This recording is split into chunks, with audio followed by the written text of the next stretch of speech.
Hi guys, it's me again. So for today's video, I will share you lang yung mga moments ko nang nagstay ako sa place ng tita ko sa Italy. Right after nga ng whole day trip namin sa Venice, ay sinundo nila agad kami sa estasyon ng tren. Kasaya ko nga nung moment na yan kasi nakita ko ulit ang aking tita at tito. Tapos kinabukasan, dali-daling nag-bake ang aking tita para daw maipatikim niya sa akin ang kanyang ensaymada. Grabe talaga itong tita ko na to, napakasipag at saka napakabait at napakamatulungin. Siya na talaga kasi yung tumulong sa aming pamilya. Lahat una nung nagsisimula pa lang akong mag-apply, talagang siya na yung tumulong sa akin at kaya talagang sobrang laki ng utang na loob ko sa kanya. Aalala ko nung may sari-sari store sila, nang nandun pa sila sa Mabuhay. Siya lagi yung takbuhan namin. Tapos nung nakapunta na sila sa Italing pamilya, wala na kami mautangan na tindahan. Kaya yun lang, na-share ko lang kasi ang sarap lang mag-reminisce. Tapos nga nung kinahapunan, pumunta na kami sa church. Nakakatuwa kasi meron na pala silang church dito sa Lucca. And I'm so blessed kasi nga nakapag-church ulit ako after a long time. At nakakatuwa din kasi nakilala ko sila. After nga ng church, hindi ko na masyadong na-videohan kasi focus ako sa preaching. Tumiretso na kami sa pamamasyal. Second time ko na nga pala ito sa Lucca dahil nakarating din ako dito last April. They call it Città at ang place na ito ay kakaiba kasi yung town center niya ay nasa loob ng pabilog na wall. And yung wall na yun is napakalawak. At sa itaas, pwedeng dumaan ang sasakyan. Kaya nakaka-amaze lang. And I will try my best to make another video about Lucca, Italy. Kasi kapag nalaman niyo yung history niya, I believe maa-amaze din kayo. And also, what I like here in Europe ay yung mga ganitong street performer. Kasi pakinggan nyo, napaka-galing niya.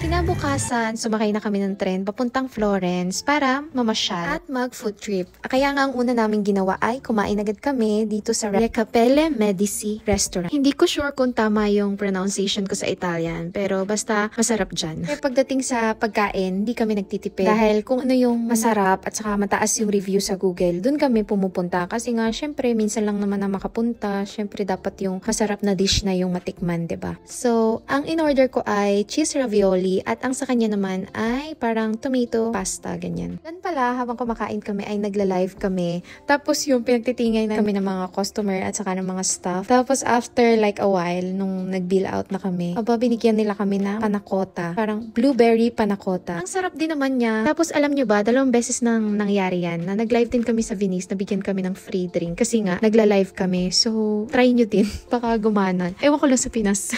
Then, after that, tumiretso na kami sa Cathedral of Santa Maria del Fiore o mas kilala bilang Duomo Cathedral ng Florence. Onting trivia lang, Duomo came from the Latin word domus and it means a house of worship and the house of God. O diba may natutunan na naman kayo sa akin. Pero sinearch ko lang din yan kasi I was wondering like every place na napuntahan ko sa Italy parang lagi silang may Duomo. So sinearch ko ano nga ba yung Duomo. And it's like the cathedral talaga nila. Meron silang mga churches and they have the main cathedral. Aside from that famous spot, ang next spot naman na pinuntahan namin is Ponte Vecchio. It was built on medieval period and also it is the only bridge na hindi nasira noong World War II. No na talagang inutos to ni Hitler na wag patamaan kasi he is a notorious passionate about art. It's definitely an art kasi and it's also famous kasi kakaiba siya kasi over the bridge meron siya mga jewelry shop, may mga gold, Italian golds and everything. And after that, umuwi na kami and it was really a nice day. Yun lang. Thank you for watching. God bless.